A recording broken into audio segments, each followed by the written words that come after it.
Do you find yourself too often letting the opinions of others limit your beliefs in your own abilities? Are self doubt, imposter syndrome, and lack of confidence causing roadblocks on your path to success? Don't worry, it happens to the best of us.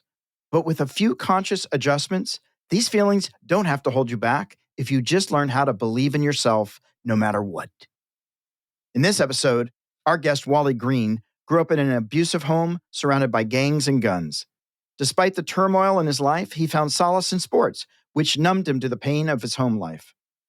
One day, while passing through the school lunchroom, Wally saw kids playing ping pong and ridiculed them. But when he stumbled upon a pool hall and saw people who looked like him playing the game, he decided to give it a try. He discovered his talent for the sport and set out to prove himself, despite what his stepfather had told him. With his passion, drive, and never say die attitude, he has gone on to great success in the world of ping pong and the belief that anything is possible. Wally Green, celebrity pro athlete from Brooklyn, overcame poverty and violence to become a world-class athlete. He represented the U.S. in international competitions, including a historic trip to North Korea, and co-founded the premier social ping pong club called Spin. Wally's determination, spirit, and perseverance make him a true inspiration and a role model for anyone facing adversity. He proves that with hard work, dedication, and a positive attitude, anything is possible. I'm Bob Wheeler, and this is Money You Should Ask, where we explore why we do what we do when it comes to money.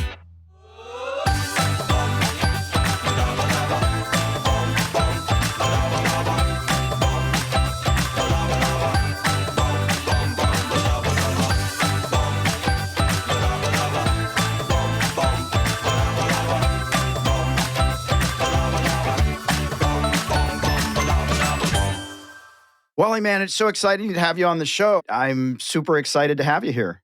Appreciate it. Great to be here, bro. For people that are listening, we met at PodFest, which is this amazing festival, conference, party, whatever you want to call it, down in Orlando. And I got the privilege of hearing you speak at the closing of the conference. And man, the audience was like impacted. They didn't know whether they should cry, run, but they knew they needed to listen. And you shared a story that's like, you had to make some really pivotal choices, right? That changed the trajectory of your life, really. I'm wondering, just for people that don't know, you play table tennis, ping pong professionally. How did you first get involved in that? And what inspired you to pursue it as a career? Ping pong? Oh, man, it's actually crazy because I actually hated ping pong. I hated the sport. I grew up in the projects. I had a very abusive stepfather who told me everything from I'll be dead or in jail to I'll never amount to anything. Used to beat up my mom, used to beat me up as well. Because of that, I turned into gangs, guns at a very early age. By 13, I already owned 6 guns. I was already gangbanging hard. Yeah. But the other side of me was sports. Sports is what kind of numbed me to all the pain that was going on at home. So if I played a lot of sports, I practice in the morning, go to school during the day, in the evening practice again. By the time I got home, I would be exhausted and kind of numb to the abuse that was going on. They had ping pong in my high school, actually. And at that time, I played every other sport. I played football, basketball, tennis, volleyball, because all the hot girls played volleyball. That was the only reason I joined the team. And I became MVP at that, by the way. But I joined it mainly because it was hot girls playing volleyball. Good reason. And when I would play football, our football field was right next to the lunchroom. So where the lunchroom was situated at school, the football field was right next to it. So we would go out the lunchroom to get to the field. And as I would pass through the lunchroom, I would see kids playing ping pong. And I would just make fun of them. Like, look at these kids with their short shorts and a stick. Like, it was just a funny sport. So I hated this sport. But to make a long story short, I found ping pong at a pool hall. I went to a pool hall to shoot pool. Thought I was good, was not. Got hustled for some money. Got really upset. Took the pool stick, slammed it on the pool table. The pool stick shattered. And I got really upset that my pool stick shattered. And I was the kind of kid that would blame everyone else for what was going on in my life. So I saw some kids playing ping pong who were standing a few feet away from me playing ping pong at these, there's like 3 ping pong tables in the pool hall. And I went up to them and says, hey, I want to get a hit. And they were like, oh, you play? I was like, no, I don't play this. Just give me the paddle. And my goal of taking the paddle from him was to hit him in the face with the ball when he hit it to me, right? So the kid hits the ball to me, and I go and I swing at it wildly, trying to smash him in the face with the ball. but the ball goes on the table. And when the ball goes on the table, he goes, "Oh my God, that's a great shot." Tells me about a club. And I'm like, there's no way there's a club where people play this. I think it's impossible. I go down to the club, right? Because the athlete in me says maybe there is a ping pong club where people get together. I don't know. Let's go check it out, right? So when I got to the club, I noticed that there were people playing, and they were standing back from the table and going, "Wah, wah," and the ball was spinning. They were sweating and making all these crazy shots. But the most important thing for me was that there were people that looked like me playing. Mm. So black people were playing ping pong. And I was like, wait a minute. Black people play ping pong? Like, no way black people. I only thought Asians played ping pong. Like, for real. Exactly. Black people don't play ping pong. In the projects where I live, nobody play ping pong. Right. So that was the first step into me actually being interested in the sport, because I saw people like me playing it. And I was Yep. like, whoa, well, if they're playing it, then maybe I could play too. And that's how I started.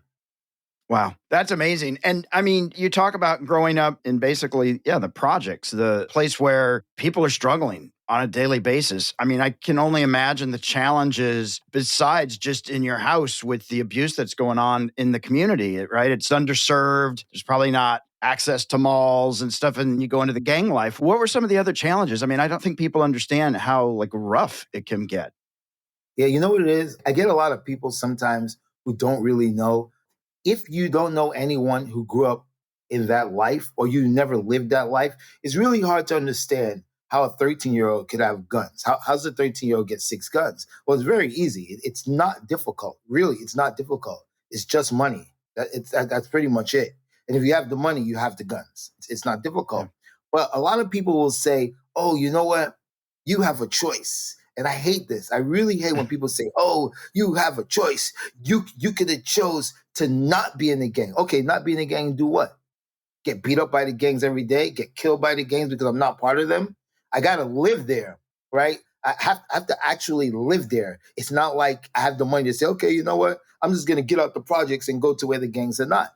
No, it doesn't Right. work like that. Like, if you live there, you're gonna be a part of it, right? There's no way you're not gonna be a part of it, because especially where I live, there's more than one gang, right? It's not just one, right? So if let's say there's three, right? You need to join one, because if you don't join one, then you're getting beat up by all three, right? So you Right. need some protection from someone. And in my case, I didn't have that parental love or guidance, as you Yep. say. And even if I did, it wouldn't really matter, because it's not like I'm going to stay in the house all day. I have to leave. I have to go out, I have to go to school, right? And so a lot of people say, "Oh, yeah, you have a choice," but you really don't have a choice, right? You Right. only know what you know until someone shows you different. And how does that history, the poverty, the gangs and all that, how does that play into choices you make today or setting future goals? I mean, is there stuff that comes in and you're like, "Oh yeah, there's that," or "Phew, that's behind me?" Like, I don't know that it ever leaves you, but it's part of you. Well, you know what it is? That part of my life, it doesn't just disappear, right? It doesn't Right. disappear. It's always in you. But as an adult and as someone who's changed their life, you learn to control.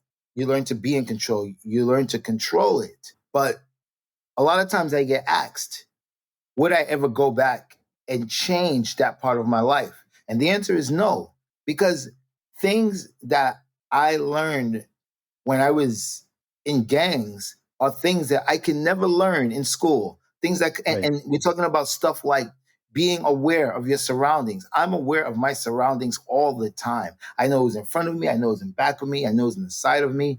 And you hear these things about being at the wrong place at the wrong time. A lot of times when people are at the wrong place at the wrong times, because they didn't recognize that they were at the wrong place at the wrong time. They didn't recognize, or they didn't Right. pick up on what was going on, right? So they walk into that place blindly, right? I'm always aware of these things. And that life, it transfers over into adult life, into where you Yeah. make decisions, right? Mhm. You know, it's just so many different things, man, that come to mind about that life. So I would never change it, because that's what made me, right? That's what made me the competitor I am. That's what made me the person that, with the never say die attitude, right? Never say Right. die, right? So that life is who made me today. So that's the reason why I would never change it. Absolutely. How does money play a role in your life choices today? Like, is that the driving factor? Or is there, like, I know for myself, it was always a fear of like, I have no safety net. Like, my parents were poor. So ain't nobody going to save me. So I was very driven. And I'm curious how money plays in your life decisions.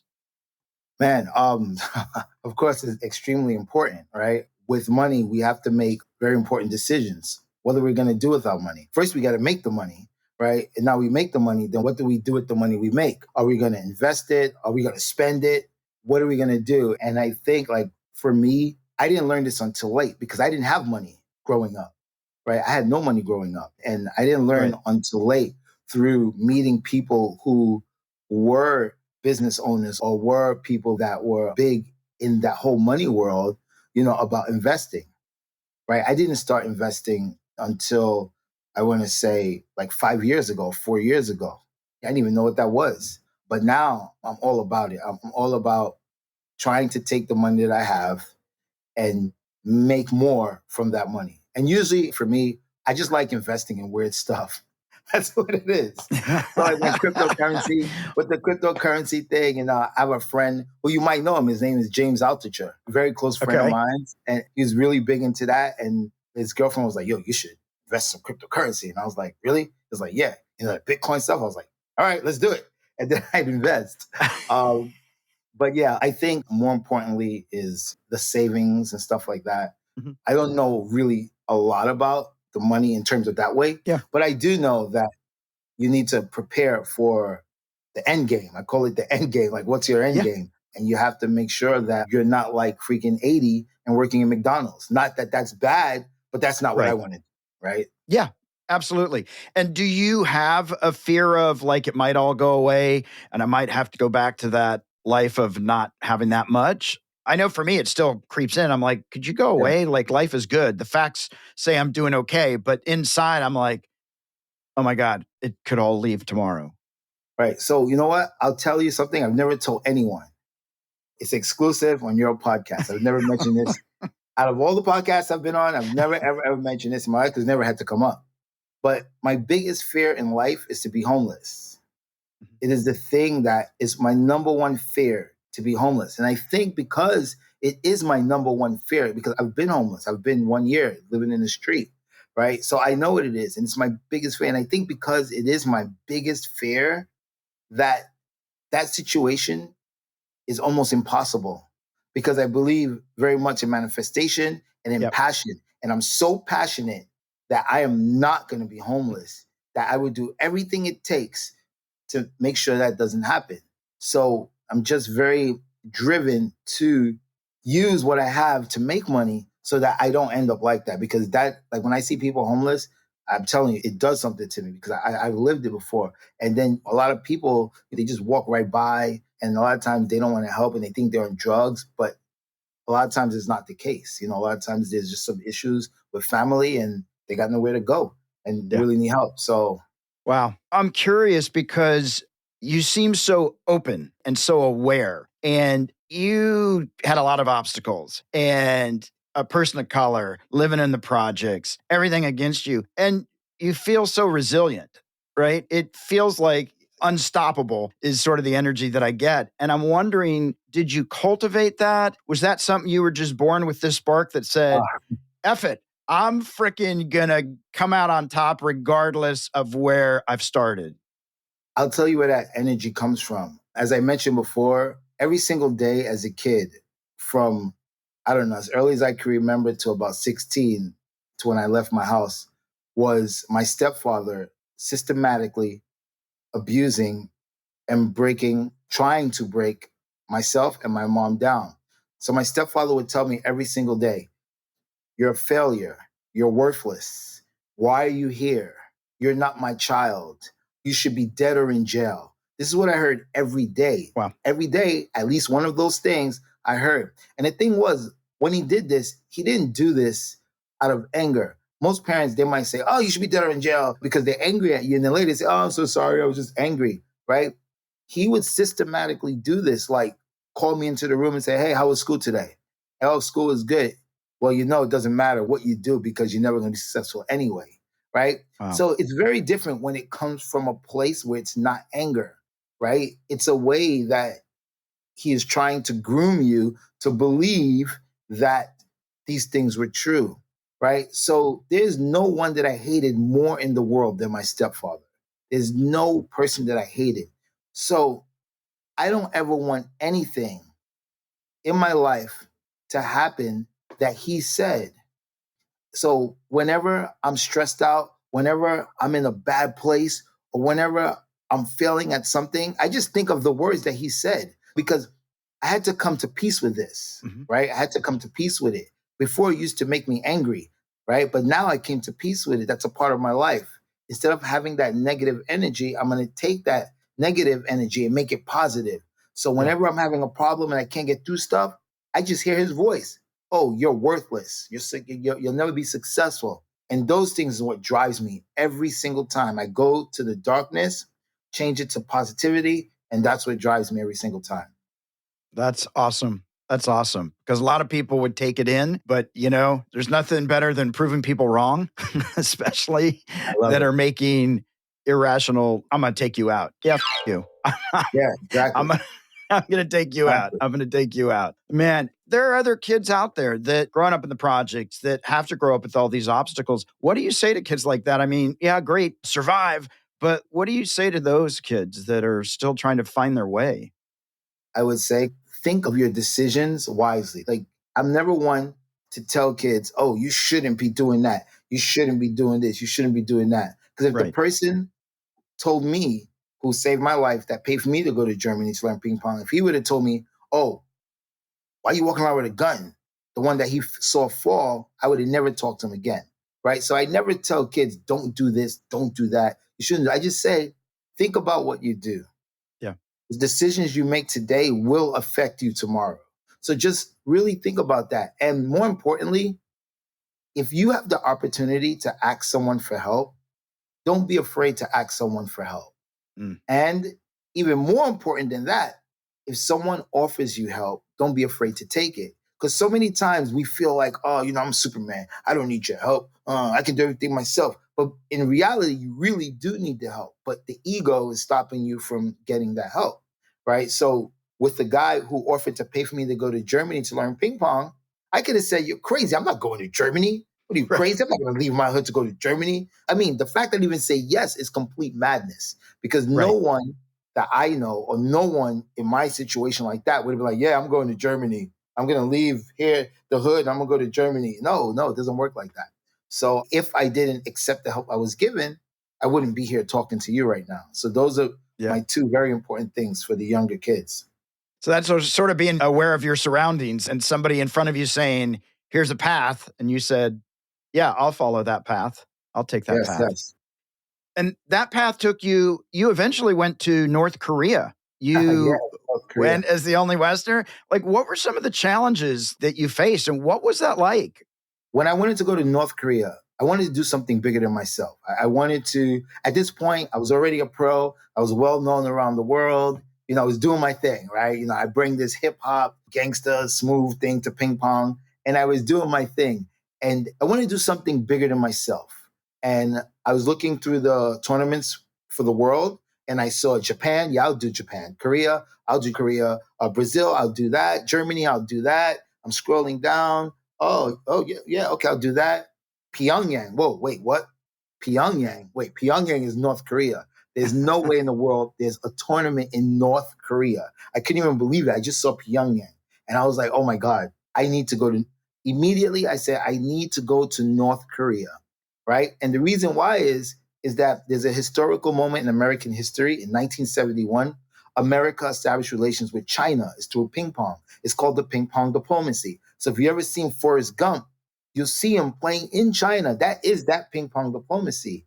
And Okay. more so, when I first started playing, like training for real, outside of Europe, I played with a guy, his name is George Braithwaite, who passed away, very close friend of mine, who was actually on the team, the US team, during the ping pong diplomacy, right? So I felt very passionate about that. And I said, you know what? I want to go to North Korea. I want to go to this tournament to promote world peace. And I said, I'm going to do it. And so I called up the US team because the US team has to enter you into all the tournaments. You can't enter yourself. And they said, what? Wait, that's not a good idea. And I said, I'm not asking if it's a good idea. It's what I want to do. Just sign me up and I'll handle everything myself. Then I called or email or text the entire world. I know players from every part of the world, right? And I say, hey guys, I'm going to North Korea to do a diplomacy for world peace. They were like, what? North Korea? I said, yeah, come on. We should all go together as like a world team. I mean, think about how big that was. How big it Yeah. would be if like so many people from the world went to North Korea to do this diplomacy for world peace through sport. Every single person told me no. Every single person said, no, we're not going. It's too dangerous. You're going to be killed. You're going to die. There's no way we're going to go there. And I told him, I says, okay, if you guys don't want to go, then I'll go by myself, right? Because that's that fight that I have in me. Yeah. When they're telling me, no, you're going to die. You're not going to be successful. Oh, one person can't change the world. One person can't do this. It brings me back to that well. Listen to my stepfather saying, you'll never be successful. You'll be worthless, right? So I went there by myself. I literally went to North Korea. I was the only Westerner there. Forget about only American, only Westerner. Oh, no one from America wanted to go. They were like, you're crazy. We are not going to North Korea. And so I went by myself. I didn't have a plan, right? I had no plan. Like, how do you do a diplomacy for world peace in North Korea? You're a kid from the projects, born and raised in the projects, right? It's something that's almost impossible, right? It's impossible. But like I said, when I go to that dark space for my stepfather, I can make impossible to possible. Right. As long as I'm passionate about it, as long as I really want it that bad, it's going to happen. So I went there with no plan to North Korea, most dangerous country in the world, no plan of how I was going to do it. And lucky for me, well, I wouldn't say lucky. I want to say I manifested it. Yeah. And it was completely incredible. That's so cool. That would be a bit scary for me. That's probably one of the places that I'd be like, let me get back to you. Yeah. That would not be an impulse buy. They never got back. That's a little crazy. Well, now you've added professional sports, you've traveled the world. Now you're an entrepreneur. You've got clubs, you've got a spin club, you've got all these things going on. How does that feel? And how does it feel to look back and go, kid from the projects did pretty good? Yeah, let me tell you, see my smile? See my smile?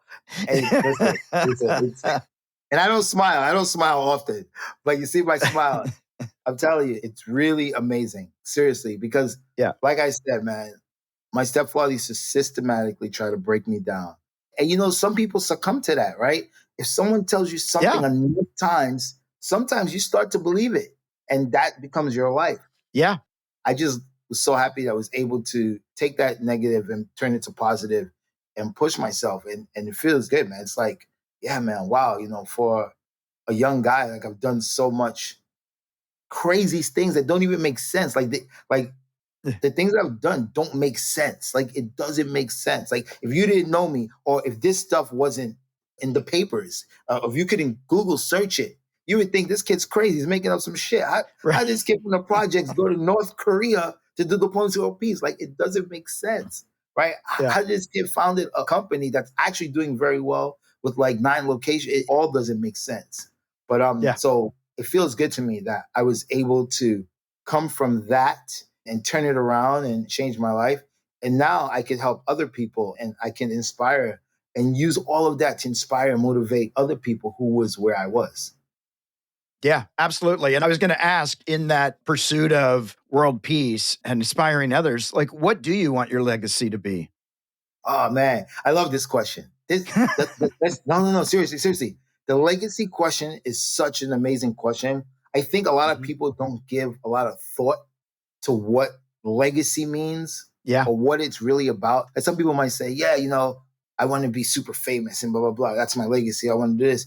But I'm going to tell you what legacy means to me. Yeah. Legacy means that my kids are going to know who I am. That's legacy for me. They have to know who I am. 10, 20 generations down. Oh, yeah, great grandpa Wally Green was a great man. That's legacy for me. Yeah. And that's what I talk about. When I hear the word legacy, it's the first thing I think about.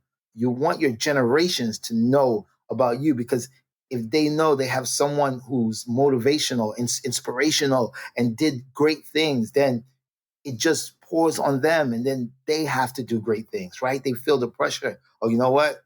I got to do great things. I have a great person in my family line. So that's legacy for me. That's awesome. And I do agree. I think a lot of people don't think about it. And for me, legacy is so important, intention, and whatever that might be for each person, but wanting to make a mark, wanting to have an impact, wanting to matter. And I think a lot of people are afraid to admit that they want to matter, that they've had impact, that they have lofty goals. But the truth is, like, hopefully we're all trying to make a difference on a certain Right. level and trying to be better versions. Right. That's awesome. Well, I wish I could be around after grandkid, like 22 generations to hear everybody go, great, Grandpa Wally, man, did he do some shit? Yeah. That's pretty awesome. They'll be doing a Netflix special, 200 years from now. Oh, So that'll be cool. Oh, wait. No, 200 years from now. I just finished. Listen, oh, for the last year, I've been talking with a film company. I can't say the name. Since my New York Times article came out, hundreds of film companies I've been talking to, and they were all crazy. Like, oh yeah, we want to buy the rights for your life. No, it's not happening. I'm never selling the rights to my life story. For that, I can make the film myself. right. But finally, after a year of talking to this one particular company, they're going ahead. So there is a feature movie Awesome. about my life story in the works. And as of 2 months ago, we decided we're going to move ahead. And it's something where I'm going to be a part of. Great. I'm going to have decision making, and I'm not selling the rights to my life story. That's awesome. Well, congratulations. That's exciting. That's super exciting. Very cool. Oh, and one more big thing. Yeah. Very important. So now it's Black History Month. Yes. And MSG Network, which is Madison Square Garden, they just put out my story for Black History Month. And that for me is really, I think it's really important because like I said, I'm this kid that came from the projects, and now I'm being honored with a story for Black History Month by one of the biggest networks, MSG Networks. So that's really cool. And I think that's so important. And it can inspire other kids who grew up the way I did. So I just wanted to throw that out there. Oh, no, that's awesome. That is so awesome. We probably need to have Black History Months or a year. Like, people just don't realize. So that's awesome. Kudos. Well, Wally, we're about to shift the energy. We're at the Fast Five. So we're going to shift to a little lighter topical questions. The Fast Five is brought to you by Survey Junkie. Making a difference pays in more ways than one. Survey Junkie opens the window of communication between you and the brands you love. Take surveys, get paid. All right, Wally, we're just going to have some fun here. How much do you spend yearly on your awesome hairstyles? Let me see. Fast. You figure, okay, usually do it about every 3 months. It costs me about $55 plus to get there. So about $100, 3, 6, 9, 12 is that. Maybe about $600-$700 a year. Oh, okay. Wow. All right. I was thinking you're going to go into the thousands a month. I thought it was going to be like 15,000 a year. That's crazy. No. The person that does my hair, I've been with them for a very long time, for like 7 years. So. Oh, that's cool. What's the most expensive piece of ping pong equipment you own? Oh, probably my racket. Probably, okay. Yeah, because I don't own it. Well, when you say own, me personally or in my club? Your club, you, like, even if your club paid for it? Okay. We used to have a $2,000 case. Okay. But it was a collaboration with, oh my God, I can't remember the name of the company. It was a collaboration with one of these fancy companies. Yeah. But that was the most expensive ping pong thing. Okay. And is it something you would splurge on again? No. Okay. What is one thing you regularly splurge on? Ooh, regularly splurge on. Wow, that's a tough one. All right. Oh man, I'm not really, wow, I can't even think about that. Something I want to say good food. Okay. I love really good sushi. Like I love good food. Like good food makes me happy, actually. Yeah, I hear you. So good food. I love it too much. You travel a lot. So what's your travel necessity? What do you need to travel with no matter what? Oh, one thing I need is my little mini paddle and my old iPhone 6s. Okay. Because the mini paddle, I'm going to play players who are like really good. And the old iPhone 6s, I'm going to beat everyone else with. That's a must. That's one thing that has to be in my bag is my mini paddle and my 2 old iPhone 6s for playing ping pong. I wonder if Apple had ping pong in mind when they made the Oh, i6. listen. Apple, you listening to this? Let's go. Now you're going to get more health pings like for steps, how many hits you get in. Yeah, That's, right. yeah. Who's the most inspiring person you ever met? Oh, ever met? Wow, there's a lot. I think, man, including celebrities too, right? Including celebrity, anybody. You know what? I'm gonna go with my friend James Altucher, Okay. and I'm gonna tell you why. Not because he's my friend and I know him for a long time, but he's the kind of guy that you would think would fail, and he's the kind of guy who has Yeah. failed hundreds of times. Like he's made shit tons of money, lost all of it, made shit tons of money, lost all of it.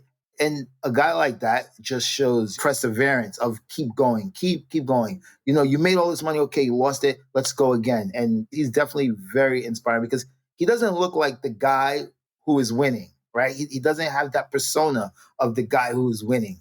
Yeah. Through failures, he wins a lot. So that he inspires me a lot. That's awesome. That's awesome. Well, we're at the M&M moment, our sweet spot, money and motivation. I'm wondering if you have a practical financial tip or a piece of wealth wisdom you can share with the listeners. Oh, practical financial tip.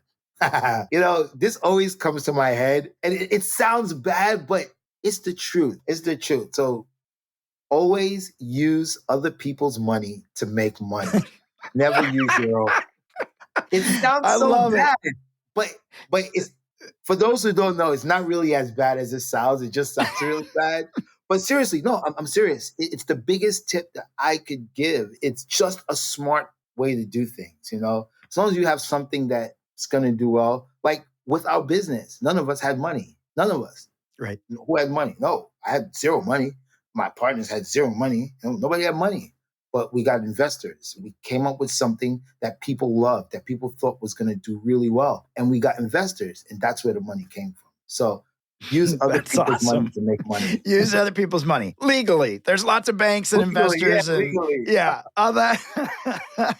that's that's a good tip. That's a good tip. Well, Wally, man, I tell you, the thing I love about this whole conversation, the whole thing, knowing about your stepdad, knowing about all these different things and all the obstacles, everything you've done, there's a bit of happiness in there. There's a bit of peace that's there. There's not this blame and then this happened and then I'm going to get everybody. Like, I just hear this willingness to keep letting whatever come. Like, it's just this resilience, I guess, is what comes to mind, is this place where you've had all these, you can't do that, you shouldn't do that, it's not possible. And you just keep going, yeah, here I am. That worked out.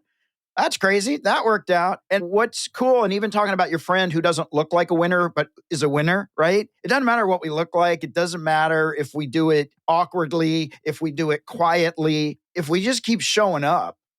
I think that's the key, is just to keep showing up. And I just love this attitude that you bring in that's just like, let's go out and inspire, not let's go back and pay back and all that kind of stuff. And I really appreciate that, because I think in this world, we need a lot more people just being a lot more resilient, that are willing to be kind and going out there trying to help other people make it a better place. So I so appreciate you sharing everything today. I do think you are definitely an inspiration for a lot of people. So thank you. Thank you. I appreciate you as well. Where can people find you online, social media? And movies are going to come out soon, but Yeah. yeah, where can people find you? Best place to find me is actually on Instagram. So that's Wally Green NYC. And that's like more of my serious side, although I try once in a while to change it up, make it crazy. But also on TikTok. So you want to see some crazy stuff? My crazy stuff is on TikTok. So that's Wally Green NYC official. Awesome. We'll put all that in the show notes. And yeah, check out his moves, man. Check out his crazy moves. I played him, and I will admit, I did not win. I don't even know if I returned the ball. I did take one loss, though, in Podfest. Did you? Yeah, I played over, I don't know, maybe 400 people. I don't remember how many. I played so many people every day, and I took one loss of a lady who made me play blindfolded. Oh, And I still thought I was gonna win because I knew she couldn't reach my serve, but I couldn't tell where the table was, and yeah, it was bad. That's hilarious. I love that you still had the belief that you were Yeah, gonna. I really wanted to win. I was really upset that I didn't win blindfolded. I got pissed I off. love that. Oh man. Well, thank you so much. This has just been amazing. Thank you. Thank you. I appreciate you too.